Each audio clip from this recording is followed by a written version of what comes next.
PUBG Mobile va Close Fighting'ingizni oshirish uchun topishda eng zo'r WoW kartalar. Ayniqsa 3-sini o'ynaganingizdan keyin Close Fighting'ingiz sezilarli darajada oshadi. Birinchisi, siz bu WoW kartada Close Fighting'ingizga qo'shib bemalol reaksiyangizni ham kuchaytirib olsangiz bo'ladi. Ikkinchisi, bu WoW karta sizga Close Fighting'ingizni oshirishga hamda odamlarni yaxshi sezishingizga yordam beradi. Uchinchisi, to'xtang, 3-WoW kartani aytishimni oldin menga obuna bo'lishni unutmang, chunki fevral oyigacha 5000 ta bo'lishimiz kerak. O'zi siz menga obuna bo'lganingizdan keyin qanchalik xursand bo'lishimni bilasizmi? Uchinchisi, agarda siz ham qo'lingizga drabashka olganingizda suv sochar pistolet kalan bo'layotgan bo'lsa, bu WoW karta aynan siz uchun.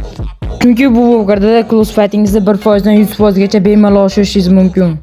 Keyin miyasi boshda bas ko'tada joylashgan odamlar uchun.